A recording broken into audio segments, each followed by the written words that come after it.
The first person to ask for my company after my wife died waited until the last guest left her memorial. Eleanor's photograph stood beside the dockside lectern, framed by white rope. She was laughing into the wind on our first salvage boat.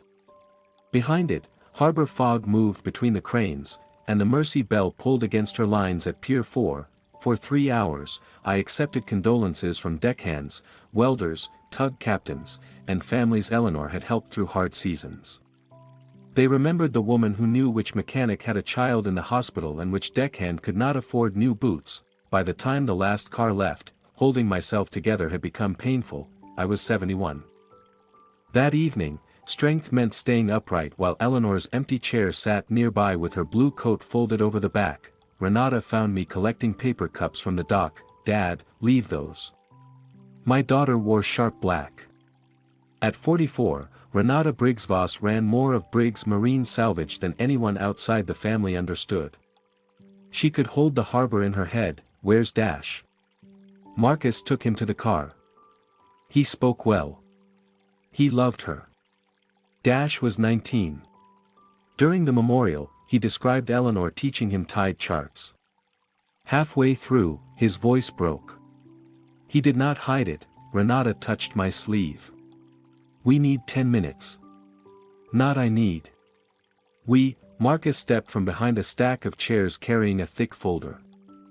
My son-in-law had spent 20 years apologizing for taking up space. "Tonight?"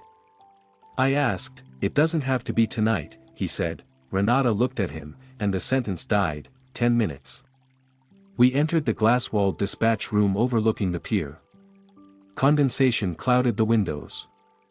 Eleanor's photograph looked blurred and far away. Marcus placed the folder on the chart table. "We've tried not to bring business into this week," he began. "You brought it onto the dock." Renata opened the folder. The first page bore the company seal Eleanor designed in our rented shed days, interim continuity and voting authority agreement. "The Centennial Gala is in 3 weeks, Renata said. "The press, insurers, and port commission are coming. Contracts renew before quarter's end. Everyone wants to know who can act if you can't. Whether an old man can survive a funeral. Who is authorized to lead. It's about stability," Marcus said. "That's the word the lenders are using. Banks love gentle words for sharp objects." The agreement transferred signing authority, 2 family board votes, and the power to name a successor trustee. "This gives you executive control." "It formalizes what I already do," Renata replied. There it was, the wound beneath the language. For years, I trusted Renata with emergencies but refused her the final chair. She had negotiated salvage rights in freezing rain, rebuilt dispatch after a cyber attack, and slept on a warehouse floor during an emergency unload. Still, whenever the board discussed succession, I said she needed more time. Meanwhile, I hired older men with calmer voices to stand beside her and call her decisions aggressive. Eleanor had warned me. "You taught her to carry the weight," she once said, "but you keep moving the door when she reaches it." "You should have had the title 2 years ago," I said. Pain flashed across Renata's face. "Yes," she said. "I should have." I turned another page. Dash's name appeared in the final section. "Why is my grandson in an interim agreement?" "The gala is the right time to show continuity," Renata said. "You remain founder and chairman. I handle operations. Dash becomes the future beneficiary. He's completed 1 semester of maritime business. He can learn." He quit the harbor internship after 12 days. He was 18. He left a fuel cap unsecured on a launch. "And you told that story at 3 board dinners." Her anger had years behind it. Marcus stepped closer.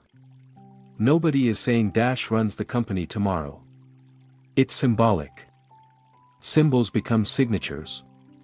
Renata folded her arms. "You built this company around family legacy. Now you're offended that I'm protecting it." The room tilted. At first, I blamed a passing tug. Then a hard pull struck beneath my ribs. My vision narrowed, and a metallic taste rose into my mouth. I placed one hand on the table and pretended to read. "You missed 2 operations calls last month," Renata continued. Colin approved the emergency crane lease because no one could reach you. I was at the oncology center with your mother. I know where you were. Her eyes shone, but she would not let the tears fall. I was there too, Dad. Then I drove back here and kept this place moving. I sat with her in the morning, handled a collision claim at noon, and returned to hospice before dinner. I did that for 5 months while you acted like grief belonged to you alone. Renata, Marcus whispered, no. He needs to hear it. I did, that was what made her pressure harder to dismiss. Greed would have been simple. Resentment with truth inside it was not. Another wave of dizziness passed. I curled my fingers against the table until the tremor stopped. In my wallet, behind Eleanor's final hospital parking receipt, I carried a donor card stamped O negative. Beside it was a note from Dr. Hanley's office requesting urgent renal testing. No one knew about the swelling in my ankles, the nausea, or the ache under my ribs. No one knew that before dawn, I had watched a rust-colored ribbon spread through the toilet water. I had flushed twice before Eleanor's memorial. Renata slid a pen across the table, signed tonight. She said. We can announce the transition at the gala without making it look like a crisis. Marcus kept his hands away from the pen. He should read it first. She looked at him. I mean, of course, he added. But the timeline is tight. I picked up the document, not the pen. How long has Colin reviewed this? He helped prepare the financial continuity sections. Colin Vance had been our chief financial officer for 7 years, always careful to make bad news sound temporary. He had sent flowers and missed the memorial for an insurance conference in Seattle. I closed the folder. What does that mean? Renata asked. It means I'll review it. When? Tomorrow. We need certainty. You asked for 10 minutes. You got 9. For a moment, she looked 16 again, after I refused to let her join a winter recovery crew. I had called it protection. She had called it proof I would never see her clearly. I tucked the folder beneath my arm. Go home to your son. Your grandson, she corrected. Something in her tone made Marcus glance at her. Then the pain beneath my ribs sharpened so suddenly I nearly lost my breath. I turned toward the fogged window before they could see my face. Outside, the Mercy bell strained against her lines. I counted 4 slow breaths. Walter, are you all right? Marcus asked. Long day. Renata stepped closer, but I raised one hand. Tomorrow. Marcus lingered. She's not trying to erase you. He believed that. I hope you're right. I remained in the dispatch room until their reflections crossed the wet dock. Near Eleanor's photograph, Renata stopped. I thought she might touch the frame. Instead, she looked back toward the dispatch room windows. I stepped away from the light, believing herself unobserved. Renata took out her phone. Her thumbs moved quickly. The screen lit the underside of her face, then she smiled with quiet relief. Through the fogged glass, I could make out the final line before she pressed send. He'll sign tomorrow, he'll sign tomorrow. The certainty bothered me more than the message. Renata had not written, I think he'll sign. She had written as if my decision already belonged to someone else. I stayed in the dispatch room until her car disappeared beyond the harbor gate.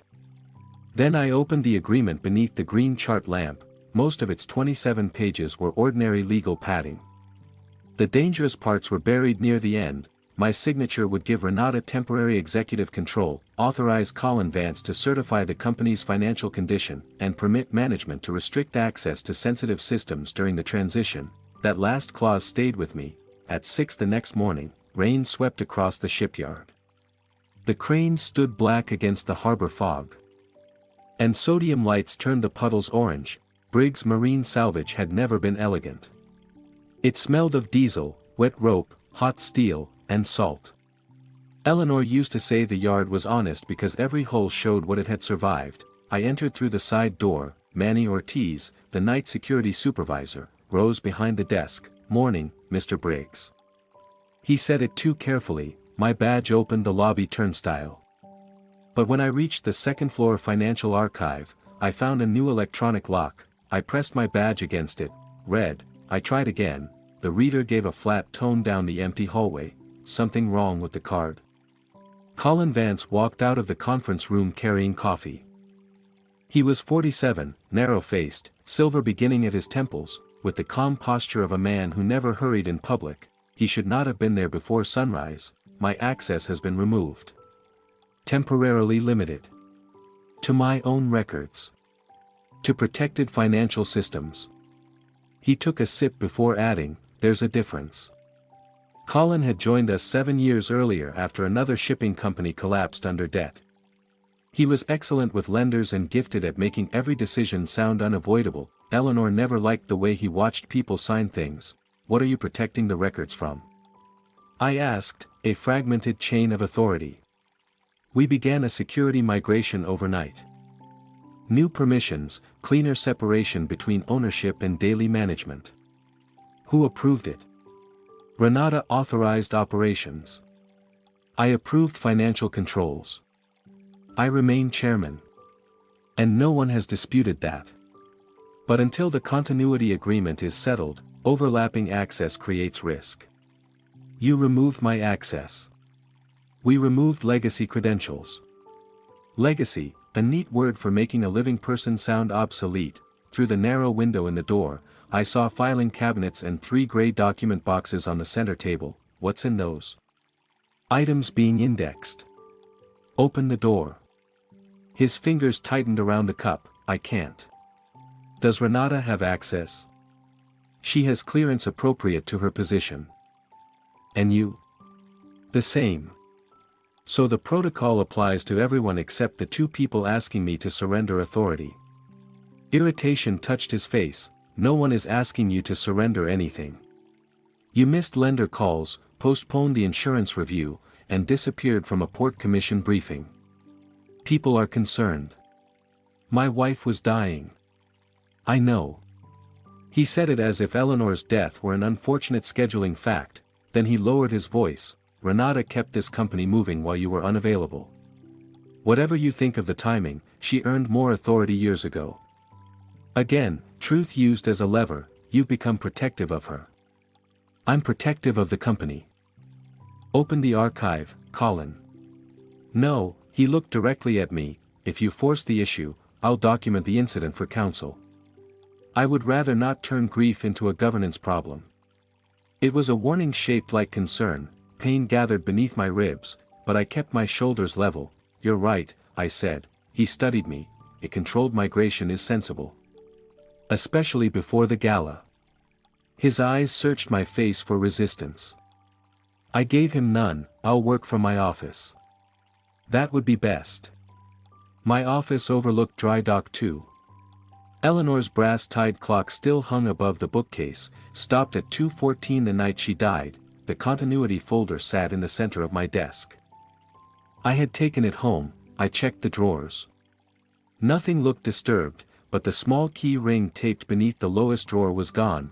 38 years earlier, every Briggs Marine job had lived on paper. Vessel names, cargo estimates, fuel advances, repair costs, insurance contacts. Eleanor recorded the first ones at our kitchen table. When we digitized, the accountants wanted the old books destroyed. Eleanor refused. Computers remember what they're told, she had said. Paper remembers what happened. After that, I kept a handwritten monthly control ledger even when the official books went electronic. Nobody respected the habit enough to fear it. The ledgers were stored above the original shipyard office in a room most employees thought was empty. The missing key belonged to that room. I waited until Colin passed my door, then left through the exterior stairwell. The old office stood near the western fence behind stacked propeller shafts. A narrow wooden staircase led to a warped blue door. Fresh scratches marked the lock. Someone had tried my key. I reached beneath the third stair and removed a loose square of wood.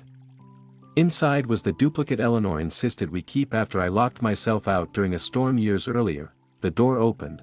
Cold dust and salt-stale air met me inside. Shelves bowed beneath canvas-bound books. Old charts curled in metal tubes.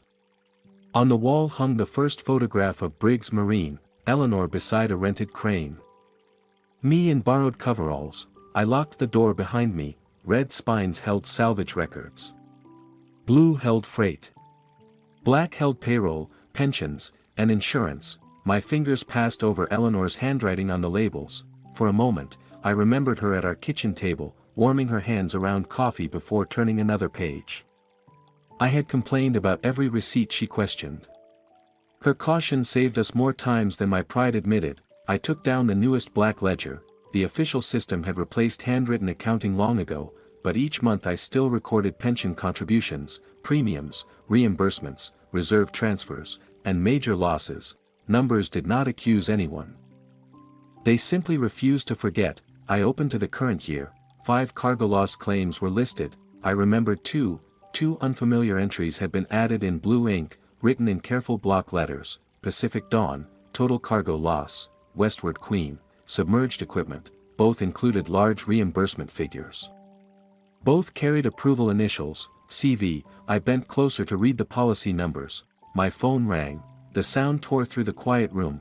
For one irrational second, I thought Colin had heard me breathing through the walls. The screen showed Dr. Hanley's office. I answered, Walter Briggs. Mr. Briggs, this is Lena from Dr. Hanley's office. Your lab results came back this morning. I looked at Colin's initials beside 2 losses I could not remember. Can this wait? No, sir. Her voice lost the practiced calm of routine scheduling. The doctor needs you at the hospital today. As soon as possible. I gripped the edge of the desk. What did the tests show? There was a pause. I'm not authorized to explain over the phone. But Dr. Hanley asked me to tell you not to drive yourself. I called Marcus. He reached the shipyard 20 minutes later in the same navy coat he had worn to Eleanor's memorial. Rain shone on his shoulders as he looked from my face to the black ledger on the desk. What happened? Dr. Hanley wants me at the hospital. Why? I don't know yet. That was not entirely true. I knew enough to be afraid. Marcus closed the ledger and helped me down the narrow stairs without making it look like help. Renata called while we crossed the harbor bridge. Where are you? She asked. Colin says you left the executive floor. I'm taking Walter to St. Catherine's, Marcus said. A pause. What happened to Dad? We don't know. I'm coming. She disconnected before Marcus could mention the port meeting. Dr. Hanley waited in a 4th-floor consultation room. A scan glowed behind him, 2 pale shapes against gray. My kidneys. Your estimated filtration rate is 11, he said. I had spent my life measuring tonnage, fuel, tide windows, and risk. 11 meant nothing until he explained it. Below 15 is end-stage kidney disease. Marcus lowered himself into the chair beside me. I remained standing. How long? The decline has likely been happening for years. Your blood pressure, fatigue, nausea, ankle swelling, and blood in the urine were not separate problems. Marcus turned toward me. Blood? It happened once. Dr. Hanley did not rescue me, more than once, based on the laboratory values. You knew? Marcus asked. I suspected. And told no one? Eleanor was dying. So you decided you had to do it too? His voice broke. I had always thought of Marcus as deferential. In that room, I understood that some men were quiet because they were weak, while others were quiet because they carried more than they showed. Dr. Hanley continued. Walter needs dialysis planning and a transplant evaluation. At 71, approval is not automatic, but his cardiac testing is encouraging. A living donor could improve his options. I'll be tested, Marcus said immediately. You have a family. So do you. The door opened. Renata entered with a transplant coordinator named Nina Patel. She took one look at Marcus and stopped. What did he say? Kidney failure. The strength left her face. She crossed the room and gripped my hands. Is it cancer? No. Can they fix it? Not the way you mean. She turned to the doctor. What does he need? A full transplant evaluation. I'll be tested. Whatever else Renata wanted from me, that answer came without hesitation. Nina led us into an education room and wrote 4 headings on a whiteboard: blood type, tissue match, antibodies, donor health, family relationship does not guarantee compatibility, she said. And willingness does not guarantee approval. We protect the donor as seriously as the recipient. She confirmed my blood type, O negative. Then she circled the O. For kidney donation, the Rh factor is not the central issue, it is in blood transfusion, but ABO compatibility matters. An O recipient generally needs an O donor unless we use a paired exchange or specialized protocol. Marcus was O positive. Renata was O negative. Both could proceed. What about Dash? Renata asked. He's 19, I said. He's an adult. He's not giving me a kidney. He can decide for himself. Nina interrupted gently. Testing is not consent to surgery. He would have an independent donor advocate. Dash arrived an hour later wearing work boots and Eleanor's old red knit cap. He listened without interrupting. You should have told us, he said. I didn't know how sick. That's not the same as not knowing. He had Eleanor's talent for finding the weak seam in an excuse. I'll test. No, Grandpa, no one asked me. I'm offering. Renata watched us from across the room. Dash pulled the cap lower. Grandma would tell me to get the facts before deciding. She would have. The first blood draws happened that afternoon. Marcus rolled up his sleeve before his name was called. Renata answered emails between tubes. Dash joked until the needle appeared, then stared at the opposite wall. Colin arrived carrying the continuity agreement in a leather portfolio. Renata told me, he said. I'm sorry, Walter. This is a hospital, Colin. Not a board meeting. The agreement can wait. He placed it beside Renata anyway. Marcus looked at him. It can wait longer than Friday. Of course. Colin sat 2 chairs from my daughter. They did not look at each other. At the time, I only noticed that Renata seemed calmer once he arrived. The transplant workup stretched across 4 days. I underwent cardiac imaging, vascular studies, cancer screening, and more blood draws. A social worker asked whether I had reliable support at home. I almost said Eleanor. Marcus filled the silence. He'll stay with us. Renata looked surprised. The downstairs suite, Marcus continued. No stairs. I'll drive him to appointments. We haven't discussed that, she said. We're discussing it now. For once, he did not look to her before finishing. The donor results returned in stages. Dash was blood type compatible. Marcus was compatible. Renata was compatible. Then the exclusions began. Nina called us back into the education room. The whiteboard still held faint traces of my name. Renata, your kidney function is normal, but your genetic panel identified the same UMOD variant found in Walter. She wrote, UMID C.860G greater than A, Walter has autosomal dominant tubulointerstitial kidney disease. Each child of an affected parent has a 50% chance of inheriting the variant. You carry it, so you cannot donate.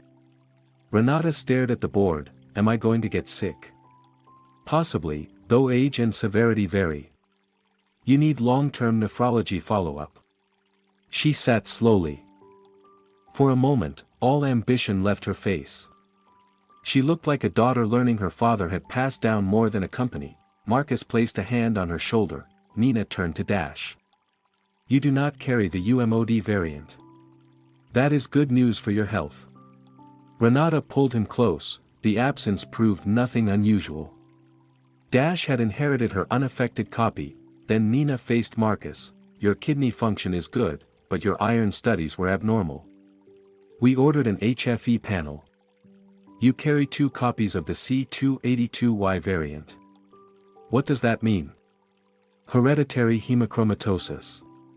It can cause excess iron accumulation. You need further evaluation before we consider donation. Fine. Test my liver. Do whatever you need. Nina looked down at the folder instead of answering. What? Renata asked. There is another result we need to clarify. The room became still. Nina drew 3 boxes on the board. Marcus, C282Y/C282Y, Renata, normal/normal, normal/normal, she tapped Marcus's result. A person with 2 copies passes 1 copy to every biological child. There is no exception to that inheritance pattern. Marcus stared at the boxes, then at I don't understand. If the samples are labeled correctly, should carry at least one C282Y copy from you. His panel shows none. Renata stood so quickly her chair struck the wall, the samples were switched. That is one possibility we must rule out. It's the obvious possibility. We repeated Dash's test from the backup tube. Her mouth opened, but no words came. Marcus gave a short, confused laugh. Then repeat mine. We will. What else could cause this? Nina chose her words carefully. We also review HLA inheritance when related donors are evaluated. Every child receives one HLA haplotype from each biological parent. She erased part of the board and drew 2 rows of circles. Shares the expected maternal haplotype with Renata. Marcus leaned forward. And mine? Nina's silence answered before she did. Dash's profile does not match either of your paternal haplotypes. The heating vent clicked above us. Looked from Marcus to Renata. Mom. Renata gripped the chair. This is wrong. Marcus's face had gone pale. How wrong? We cannot establish legal parentage through a transplant conference, Nina said. That requires a separate consented test. But the results show a significant kinship discrepancy. We are suspending all related donor decisions until the samples and identities are verified. Stepped away from his mother. Are you saying he's not my dad? No, Renata said immediately. Nina said, I'm saying the medical data is inconsistent with the reported relationship. Marcus did not shout. That made it worse. He turned to Renata. Tell me why. I can't explain a laboratory error. Then don't explain the laboratory. Look at me. She did, but only for a second. I watched my daughter build and discard answers behind her eyes. Colin stood near the waiting room entrance. He had gone completely still. He had not been tested. There was no reason for him to understand the danger before Marcus did, yet he did. His hand tightened around the leather portfolio. The color drained from his face. His gaze moved first to Renata, then to and finally to me. That sequence mattered. Marcus was staring at his wife, waiting for the truth. Was staring at the floor, trying to decide whether his whole life had just been mislabeled. Renata demanded another test, but Colin looked like a man who had heard a locked door open. I gave him nothing. No accusation. No anger. Not even surprise. I simply held his gaze. For one brief second, the polished calm disappeared, and I saw a naked fear beneath it. Then Colin looked away. The hospital ordered new samples from Marcus and but the first set of results had already done its damage. Marcus walked out with his son without touching Renata. Followed a few steps behind him, Eleanor's red cap clenched in one hand. Neither of them looked back. Renata remained beside the whiteboard. You believe this? She asked me. I believe the laboratory found a discrepancy. That isn't what I asked. No. It isn't. Her face hardened. This family is falling apart, and you're standing there studying everyone like a witness. I've spent 4 days being studied. That's different. Is it? She glanced toward Colin. He had recovered enough to open his portfolio and pretend to review the continuity agreement. Is Marcus's son, Renata said. Colin kept his eyes on the paper. I nodded once. Then the repeat test will say so. I left before either of them could ask what I had seen. The hospital chapel was empty except for a battery candle flickering beneath a plain wooden cross. I sat in the last row because Eleanor always sat near the back. She disliked being watched while she prayed. My kidneys were failing. My daughter carried the same disease. My grandson's medical profile did not match the man who had raised him, and the chief financial officer who had locked me out of my own records had looked frightened before anyone accused him of anything. I did not pray for an answer. I called Dolores Nunez. we had met 11 years earlier when a Briggs Marine tug was accused of abandoning a disabled fishing vessel during a storm. Dolores was a Coast Guard investigator then. She spent 3 weeks proving my captain had remained on scene until a second rescue boat arrived. She found the truth even when it cleared the man she suspected. That was why I trusted her, she answered on the fourth ring, Walter Briggs. You still recognize my voice? You sound worse. I need help. If this is about the news from the harbor, I don't handle grief. It's about insurance claims. Silence. What kind? The kind I don't remember approving. She told me to meet her at a closed bait shop near the South Jetty after dark. Dolores had converted the back room into an office. Old Coast Guard charts covered one wall. The only decoration was a framed photograph of a rescue swimmer hanging beneath a helicopter in heavy seas. She was 60, broad-shouldered, with iron-gray hair cut short enough that the wind could not use it against her. I placed photographs of the ledger pages on her desk. She studied them without asking about my health. Pacific Dawn, she read. Total cargo loss. $1,840,000. Her finger moved down, Westward Queen. Submerged equipment. $2,260,000. $4,100,000 in claims. You remember neither loss. I remember the vessels. I don't remember either incident. Your initials aren't here. Colin Vance's are. That proves he approved entries in a private ledger. It isn't private. It's the company's control book. Does a regulator know it exists? No, then legally, Walter, it's a notebook.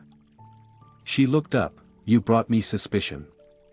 I need documents that survive someone calling you sick, grieving, confused, or angry.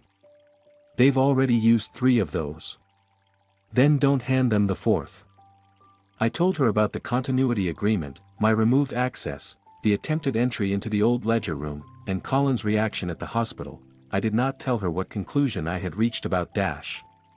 A frightened expression was not evidence, and the medical results belonged to Marcus and the boy until they chose otherwise. Dolores tapped the Pacific Dawn entry. What was the reported casualty date? May 17th. She opened a laptop and searched the Coast Guard casualty database. No mayday. No pollution response. No emergency tow request. Maybe the incident occurred outside reporting waters. An insured total cargo loss of this size would still generate notices. She searched the Westward Queen. Nothing. Give me 48 hours, she said. I may not have 48 hours. You dying tonight? Not according to the doctor. Then you have 48 hours. I signed her retainer. Before I left, she stopped me at the door. Do not confront Colin. Do not move money. Do not fire anyone. And do not suddenly become healthy in front of people who benefit from believing you're weak. The next morning, I gave Renata what she wanted, not my signature. A performance. I arrived at the company using a cane Marcus had purchased for me. I did not need it for every step, but I leaned on it when cameras could see. Renata met me in the lobby. You should be home. Dr. Hanley said I could work limited hours. After what happened yesterday. Especially after yesterday. Her eyes searched my face. Marcus hasn't come home. Where is he?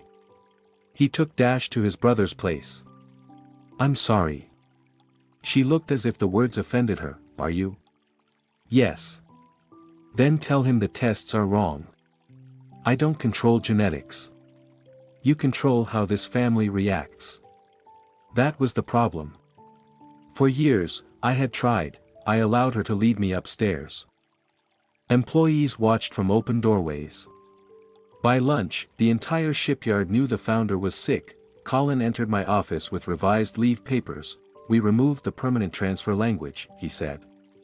This version only gives Renata operational authority during treatment. And you remain financial certifier. For continuity. I turned the pages slowly, pausing once to steady my hand. I'm tired, Colin. His expression softened by a fraction. That's why this exists. The gala is still on.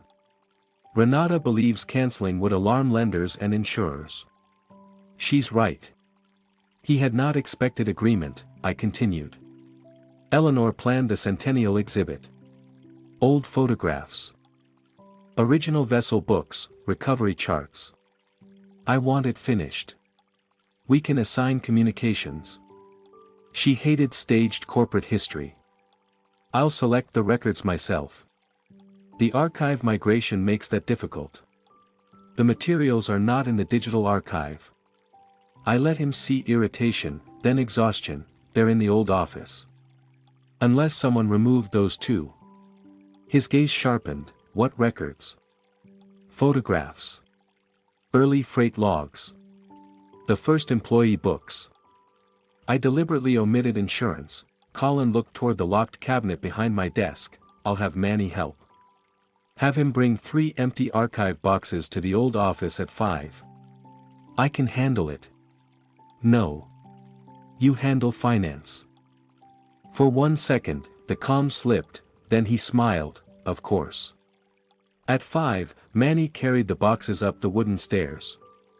I chose harmless ledgers first, early salvage jobs, vessel photographs, Eleanor's payroll book from our second year, then I reached for the black insurance volumes. Manny stood near the door. Mr. Briggs, Mr. Vance said the exhibit only needs records through the first 25 years. Did he? He was specific.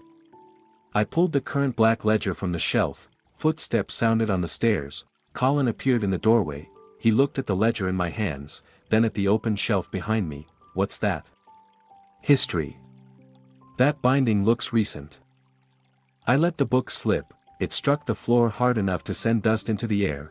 Then I gripped the shelf and bent forward. Manny rushed toward me. Mr. Briggs? I breathed shallowly and pressed one hand beneath my ribs. Colin stepped inside, but his attention moved from the fallen ledger to my face. I told Renata you shouldn't be doing this. You tell Renata too much. My knees softened. That part was not entirely an act. Manny guided me onto an old crate. While Colin called for water, I placed my shoe over the ledger's lower corner and pushed it beneath the shelving. I'm taking you downstairs, Colin said. I need 5 minutes. You need a hospital. I need people to stop deciding what I need. He crouched near me. If something happens to you on company property before the agreement is signed, the board will have no choice but to impose emergency authority. There it was, not concern. Timing. I looked tired enough to miss it. Bring me the agreement tomorrow, I whispered. His eyes changed. You'll sign. I'll review the revised version. It was less than he wanted but more than he expected. Colin helped me stand. Once he and Manny carried the boxes downstairs, I returned to the shelf and retrieved the ledger. I photographed every page connected to Pacific Dawn and Westward Queen, then replaced the book exactly where Eleanor's label said it belonged. Dolores called that night. Your fake losses have real insurance files, she said, meaning. Someone built them carefully. Survey reports, contaminated cargo certificates, repair estimates, disposal invoices. Enough paper to satisfy a desk adjuster. But the Pacific Dawn was supposedly carrying medical electronics damaged by an engine room fire. The terminal gate records show the sealed cargo containers were removed 6 hours before departure. Empty ship. Not empty. Loaded with low-value scrap ballast so the draft marks looked right. And the Westward Queen. The claim says 3 excavators went overboard during a crane failure. The listed serial numbers belong to machines sold at auction in Idaho 2 months earlier. I sat at Eleanor's kitchen table while Dolores spoke. Who received the payouts? Briggs Marine received them first. $4,100,000 total. That much is in the ledger. Within 48 hours, $3,690,000 moved out as emergency recovery and subrogation expenses. To whom? Tidewatch Marine Recovery LLC received $1,725,000. North Breakwater Response LLC received $1,965,000. I wrote the names beneath Eleanor's grocery list still clipped to the refrigerator. Who owns them? On paper, 2 nominee managers and a registered agent in Salem. In reality, both roll into Alder Point Holdings LLC. Who owns Alder Point? I'm still working on that. What happened to the remaining $410,000? Legal fees, survey fees, adjuster expenses, and deductibles. Mostly real costs used to make the false claims look ordinary. And the pension fund? Dolores went quiet. Why are you asking about the pension? Eleanor and I allowed temporary bridge loans from company reserves during major casualties. When the operating account tightened, Colin may have used the pension stabilization account. That account should be restricted. It is. Send me the ledger pages. I sent them through the encrypted link she provided. 10 minutes later, she called back. Your handwritten totals show 3 transfers from the stabilization account. $1,200,000 in May. $1,490,000 in July. $1 million in September. $3,690,000. The exact amount routed to the shell companies. The kitchen seemed to grow colder. That money belongs to the workers. Yes. They used the pension account to cover the staged losses. Then diverted the insurance reimbursements instead of restoring it. That's what the numbers suggest. Suggest? I'm not giving you certainty until I have the trust statements. How large is the current shortfall? If no repayment occurred, $3,690,000, plus lost earnings. I thought of Manny at the security desk. Luis Ortega on the welding crew. June Bell, who had worked payroll for 32 years and counted the months until retirement. They were not numbers in a fund, they were people who had trusted my name on the building. I can freeze the operating accounts tomorrow, I said. No, they're stealing from my employees. And if you freeze anything without certified evidence, Colin claims a grieving founder interrupted legitimate claims management during a medical crisis. Renata invokes emergency authority. Your access disappears permanently. Then what do you suggest? Let them believe the transfer is working. They could move more. They probably will. Which gives us a cleaner trail. You're asking me to leave the door open. I'm asking you not to slam it while my hand is still inside. 2 days later, I sat beside Dolores in an old pickup overlooking Seacliff Marina. Rain crawled across the windshield. Beyond the glass, expensive sport fishing boats rocked beside neglected workboats. At berth C-19 sat the Maribel, a 42-foot trawler registered to Alder Point Holdings. Its paint was clean. Its lines were stiff. No fishing gear lay on deck. She hasn't left the berth in 14 months, Dolores said. Then why own her? She qualifies Alder Point as an active maritime company. Insurance underwriters see a vessel, a marina contract, fuel receipts, and maintenance bills. Does she burn fuel? 600 gallons last year. I looked at the motionless boat. She couldn't burn 6 gallons tied up like that. The fuel invoices came from a station owned by the registered agent's brother. A courier van entered the marina. A man carried a document envelope onto the Maribel. Remained below deck for 4 minutes, then returned without it. Dolores photographed him. What was in the envelope? If I knew that, this wouldn't be a stakeout.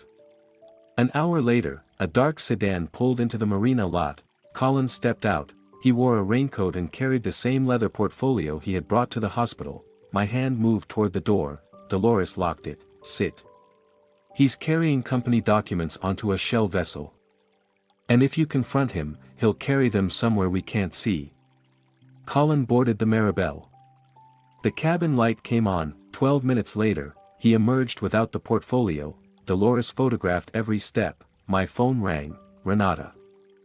I answered and made my breathing sound heavier than it was. Dad, Colin says you still haven't returned the agreement. He'll have it tomorrow. He said you promised today. I had dialysis education. The lie came easily because the appointment was scheduled for the next morning. Her voice softened. Do you want me to come with you? For a moment, she sounded like the girl who once sat beside me through 12 stitches after a winch cable split my hand. No, I said. Marcus should be with Dash. Another silence. they still won't come home. I know. Dad, if you're holding this agreement because you're angry with me, I'm holding it because my attorney hasn't reviewed it. Which attorney? Priscilla Ward. That name stopped her. Priscilla had written the original Briggs Trust and defeated 2 hostile acquisition attempts. You called Priscilla? I'm sick, Renata. Not careless. Dolores glanced at me. Renata lowered her voice. Colin won't like outside counsel entering this now. Then Colin should remember who owns the company. I disconnected. Dolores did not smile. That wasn't weakness. I'm allowed one clear sentence. 1 becomes 2. 2 becomes suspicion. She raised her camera as Colin drove away. We waited another 30 minutes before approaching the marina office. Dolores showed an investigator's license and asked for public registration records. The clerk gave her copies of the Maribel's lease and emergency contact form. Back in the pickup, she placed the forms beneath the dome light. Alder Point's emergency contact is North Breakwater Response, she said. North Breakwater's beneficiary certification names Tidewatch Marine Recovery. Closed circle. And Colin? His name isn't on any of it.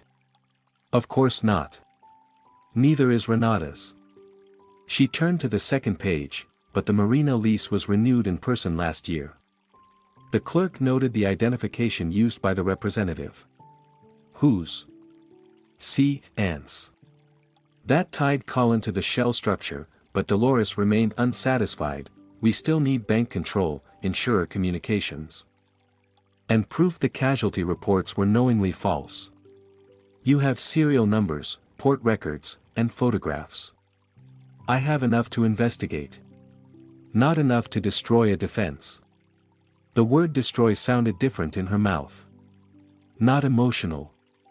Technical. The following week, I began outpatient dialysis while pretending the continuity transfer had become my only practical option. Renata attended 1 treatment.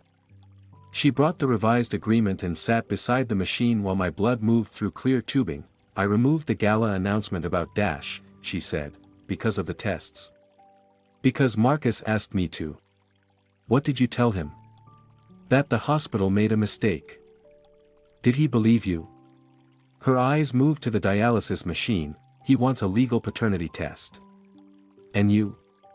I said yes. That surprised me. Then she added, after the gala. Timing again, she placed the pen on my blanket. Sign before your next treatment. I closed my eyes. I'll sign at the centennial ceremony. Her hand tightened around the folder. Why there? You wanted stability displayed publicly. Let the board, lenders, insurers, and employees see it together.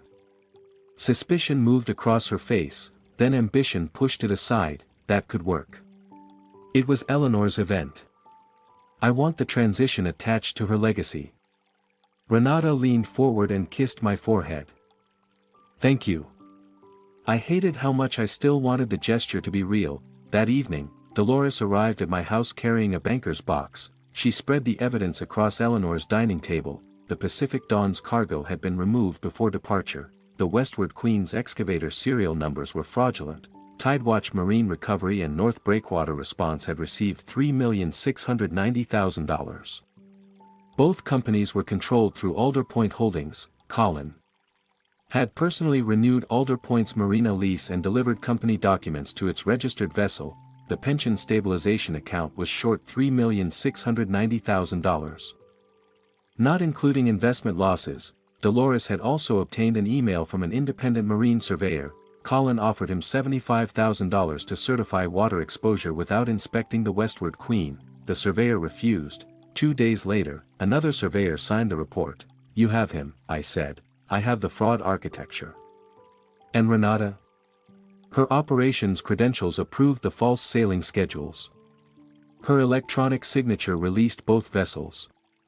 My throat tightened. Could Colin have used her credentials? Yes. Did he? I don't know yet. I wanted that uncertainty. It allowed one final place for my daughter to stand. Dolores closed the financial folder but left a thin envelope on the table. What's that? Something outside the assignment. I hired you to investigate Colin and the claims. You hired me to follow every connection. She slid the envelope toward me. Inside was a copy of an apartment lease from 22 years earlier. 2 names appeared beneath the address of a small building in Newport: Renata Briggs, Colin Vance. The lease began 18 months before Renata met Marcus. I read the names twice. They knew each other. They lived together. That doesn't prove an affair continued. No. Dolores placed an old college photograph beside the lease. Renata stood with Colin at a harbor festival, his arm around her waist. On the back, in my daughter's handwriting, were 4 words: "Our first boat someday." Dolores watched me understand. Walter, whatever is happening between them now didn't begin inside your company. I looked from the photograph to the medical notes I had hidden beneath the ledger copies: Dash's age, Renata and Marcus's wedding date, the fear in Colin's face at the hospital. Dolores gathered the financial files, but I kept the lease. There's more, she said. What kind of more? A property manager remembers Renata leaving a locked metal box in the basement storage cage when she moved out. Does it still exist? She thinks so. Dolores paused at the doorway, and according to the lease dates, Renata was still living with Colin when she first started seeing Marcus. The sentence followed me through the night. By morning, I had arranged the dates across my kitchen table. Renata and Colin shared the Newport apartment 22 years earlier. She met Marcus 18 months after the lease began. Dash was born 7 months after their wedding. The dates did not prove paternity. But they removed every explanation that let me sleep. Dolores arrived with written authorization from the building owner. The old apartment stood 3 blocks from the Newport waterfront, above a former marine chandlery. Its basement still had plank flooring salvaged from a demolished shipyard. The property manager, Marla Keene, led us to storage cage 12. It belonged to your daughter and the Vance man. She said. The cage looked empty. Marla pointed to a warped board near the rear wall. There was a green metal case. After a winter flood, maintenance pushed it under the floor while repairing the cage. Why keep it? Dolores asked. Miss Briggs came back for it twice. The second time was last spring. She saw the new cameras and left. The Pacific Dawn claim had been staged in May. Dolores recorded Marla's statement, photographed the floor, and lifted the board. A rusted lockbox lay beneath it, wrapped in rotting canvas. When Marla opened it with bolt cutters, the smell of salt, mud, and old paper filled the basement. Inside were bundles of letters tied with faded blue cord. A photograph rested on top. Renata and Colin stood aboard a rented sailboat, young and certain.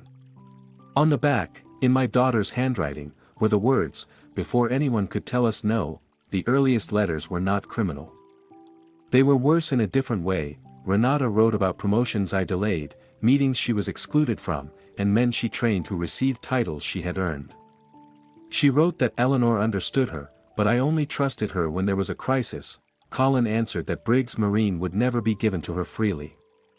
He told her she needed leverage, not patience. Then the letters changed. One was dated 5 months before Renata married Marcus. Colin. The baby is yours. I went to the clinic alone. 8 weeks. The dates leave no question. Marcus thinks we rushed the engagement because we are in love. He has not asked anything I cannot answer. If I marry him, the baby will have security and a place inside the family. Dad keeps refusing me. I know what this makes me. I am doing it anyway. Renata Briggs. My hands began to shake. Dolores placed the page in a clear sleeve. This proves what she believed, she said. A legal paternity finding still requires testing. I know. Colin's reply was dated 9 days later. He called the unborn child our son. He told Renata to marry Marcus and promised that one day the 3 of them would control what I had built. Another photograph showed Colin holding a newborn in the same apartment. On the back he had written, "My first hour with D." The date was 2 days after Renata told Marcus she was visiting a college friend. The letters continued through 19 years of marriage. They used post office boxes, marina lockers, and the cabin of the Maribel. They met during insurance conferences, court hearings, and family vacations. The affair had not survived despite the marriage. The marriage had protected it. one letter described Dash asking why he and Colin rubbed their thumbs the same way when nervous. Renata told Colin to stop doing it around him. Another, dated 8 months before Eleanor's diagnosis, mentioned Alder Point Holdings. The boat is useless, Renata wrote, but the company structure is clean. Once you control finance and I control vessel operations, Dad's signatures become the only obstacle. Near the bottom of the box, the letters became recent. One had been written 3 weeks before Eleanor died. The pension transfers are making Marcus nervous, though he still believes they are temporary casualty bridges. I approved the sailing schedules exactly as you sent them. Do not use my credentials again without warning me. Once Walter signs, we restore enough to survive the audit. Dash must remain the public reason for the transfer. No one questions a grieving grandfather protecting his grandson. I lowered the letter. For 2 days, I had allowed myself to believe Colin might have used Renata's credentials without her knowledge. That sentence removed the last place for her to stand. She knew, I said, yes. She attended dialysis with me. Dolores said nothing, she kissed my forehead. Walter. I know what the page says. The pain beneath my ribs tightened. I sat on an overturned bucket before my legs made the decision for me. I thought of Marcus offering me a kidney before he knew whether I would accept it. Offering me his home when Renata hesitated. Raising Dash through fevers, school suspensions, and 19 years of ordinary devotion. One letter described Marcus sleeping upright beside Dash's crib because the baby could not breathe comfortably lying flat. On the next page, Renata arranged a weekend with Colin. Marcus cannot learn this from a hospital chart, I said. No, but if we tell him now, they know we found the box. Dolores sat across from me. You are not choosing between kindness and cruelty. You are choosing the order of damage. The most recent letter was dated 4 days before Eleanor's memorial. Walter is weaker than he admits. If the renal results are as bad as we think, we may not need a board fight. Keep the archive restrictions in place. I will get him to sign before the centennial. Colin had written in the margin, after the transfer, Marcus can know whatever you decide. By then, it will not matter whose son Dash is. Grief had felt empty since Eleanor died. Reading that sentence gave it direction. Dolores catalogued 43 letters, 7 photographs, 2 marina access cards, a list of Shell Company filing dates, and an unsigned draft of the continuity agreement. Beside the indemnification clause, Colin had written, must bind prior management before authority changes. They did not only want the company. They wanted my signature attached to the history they had falsified. Dolores sealed the originals and gave Marla a property receipt. Copies would go to Priscilla Ward. The originals would remain secured for investigators. The letters connect Renata to the staged schedules and pension transfers. Dolores said. They also provide paths to subpoena the mailboxes, marina records, and accounts. And Dash. They strongly support what Renata and Colin believed. A consented or court-ordered DNA test gives the legal answer. Marcus already requested one. After the gala. I looked at the letters again. That delay was not about protecting Dash. No. It was about completing the transfer. Dolores closed the evidence case. What do you want to do? Through the basement window, I could see the harbor cranes moving in fog. For weeks, Renata and Colin had treated the centennial ceremony as a finish line. I decided to let them reach it. The gala continues. Public confrontations are unpredictable. So are private ones. In private, they deny everything, destroy records, and call me unstable. At the gala, the board, lenders, insurers, employees, and press will already be present. You want an audience. I want witnesses. What happens to Dash? He receives no company through a lie. But he did not choose his father or his mother's deception. I will not punish him for existing. And Marcus? That answer hurt more. I tell him before the public reveal, when Priscilla says it is safe. Dolores studied me, then stopped calling this revenge. What should I call it? Containment. We returned to my house after dark. Eleanor's dining table disappeared beneath copies of the Pacific Dawn claim. The Westward Queen claim, the Shell Company chart, the pension records, and Renata's letters. The pension stabilization account was short $3,690,000. Tidewatch Marine Recovery and North Breakwater Response had received that exact amount through Alder Point Holdings. Colin had built the financial structure. Renata had approved the false sailing schedules. Together, they had used Dash as the reason I should surrender control. I placed the photograph of Colin holding newborn Dash on top of the financial files. Then I called Priscilla Ward. She answered immediately, "Walter, the Centennial Gala stays on. That is not why you called after 10 at night." "No," I told her about the lockbox, the letters, the false claims, and the pension shortfall. Her voice sharpened. "Do not touch the originals again. Dolores has secured them. Do not sign anything. I intend to let them believe I will." Silence. Then, explain. "Renata expects a public transfer at the gala. Colin will certify the company's financial condition before the board. The insurers, lenders, workers, and press will be there. You want him to make a fresh false statement. I will give him every chance to tell the truth.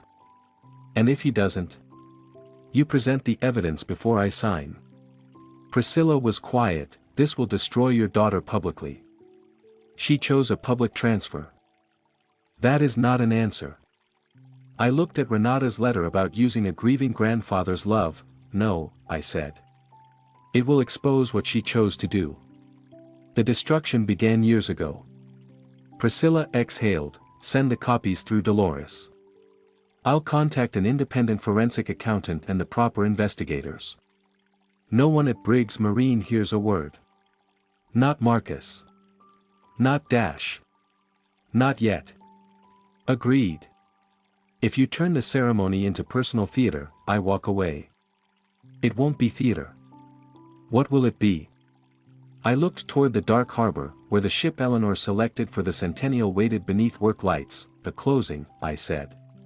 "Just not the one they prepared for." I opened Eleanor's event binder. Christening at 6. Ownership announcement at 6:15. Signing at 6:20. "Not anymore," Priscilla said. "From this point forward, I control the papers." For the first time since Renata placed the agreement before me, I felt the trap close in the other direction. "Good," I said. "Then give them the ceremony they asked for." 3 days later, Centennial banners hung from the shipyard cranes. The new salvage vessel waited beside Pier 4, her name hidden beneath canvas. Eleanor had chosen that name before cancer took her strength. Dockworkers arrived beside insurers, lenders, port officials, and reporters. Renata moved through the crowd with a headset and a confident smile. Colin carried the leather portfolio holding the transfer agreement. They looked relieved when I arrived with my cane after dialysis. Renata saw my gray face and the folder beneath Priscilla Ward's arm and assumed both meant surrender. At 5:30, Priscilla led me into the dispatch room and closed the blinds. Marcus and Dash were waiting beside a sealed laboratory envelope. Dash held Eleanor's red knit cap.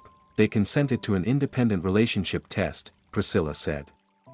The analysis was repeated under documented chain of custody. Renata had demanded the test wait until after the gala.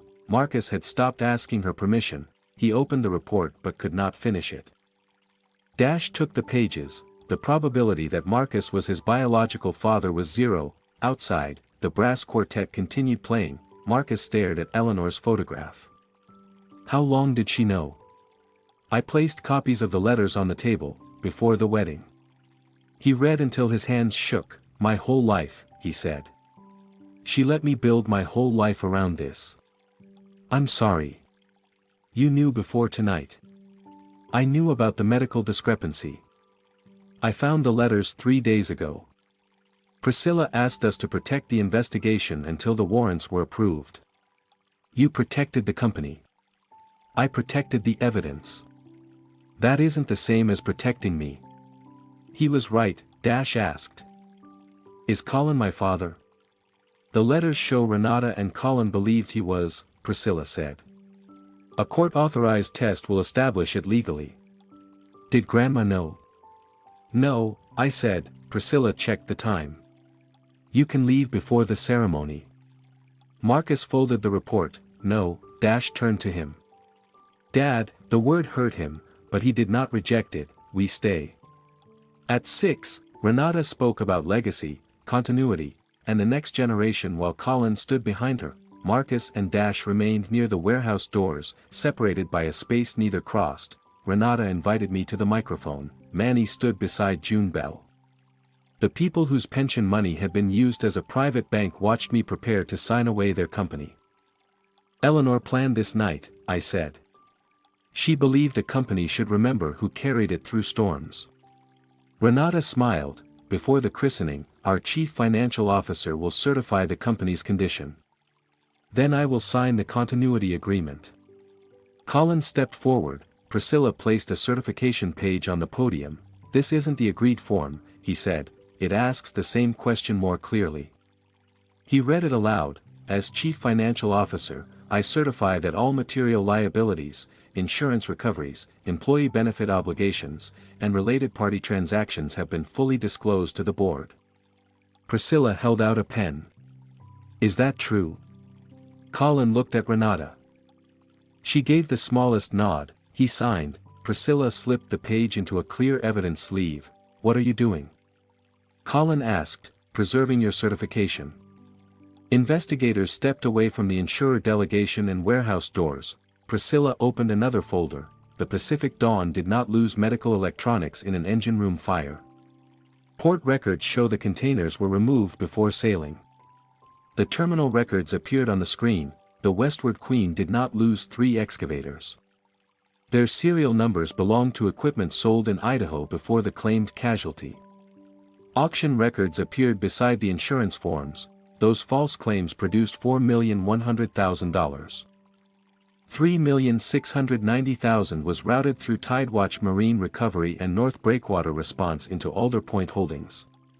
A chart connected the companies. Colin backed from the podium. Walter is medically impaired. These allegations come from notebooks no auditor has validated.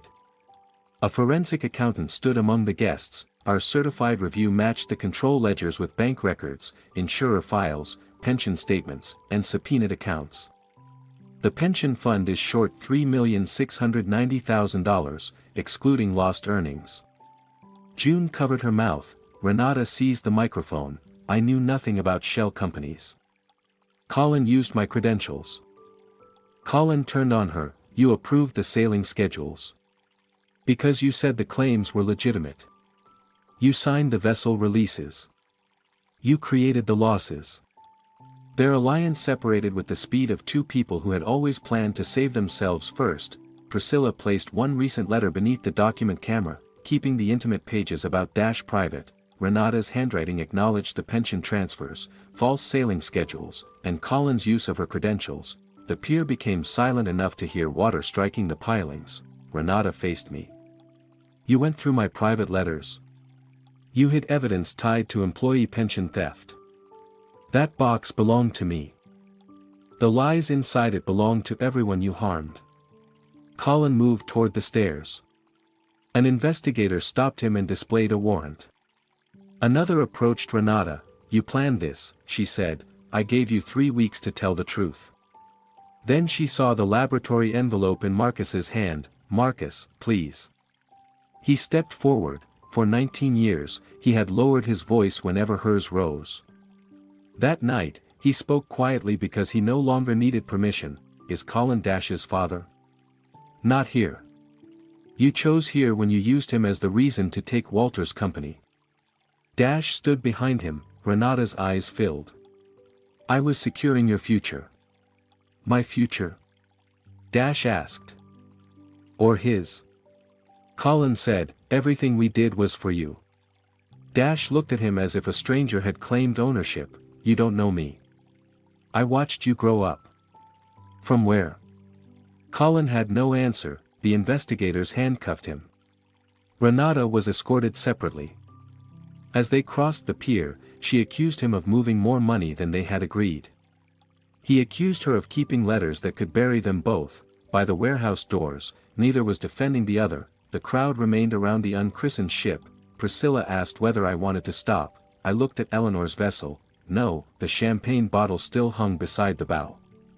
Renata had been scheduled to swing it. I called June Bell forward. She had spent 32 years protecting paychecks and pensions. This should be Eleanor, she whispered. She chose what this company was supposed to protect. You helped protect it. June swung. The bottle struck the hull and shattered as the canvas fell. Eleanor Briggs. The workers applauded. The criminal cases lasted months.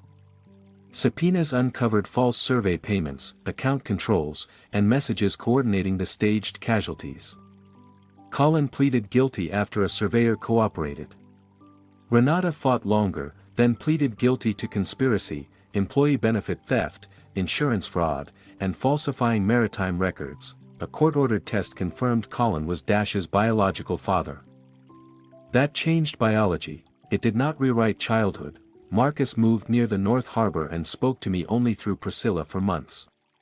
Dash divided his time between Marcus and a friend's apartment because every family home felt dishonest. He refused Colin's jail letters and returned most of Renata's unopened. My health did not improve because justice arrived. 3 mornings each week, a machine did the work my kidneys could not.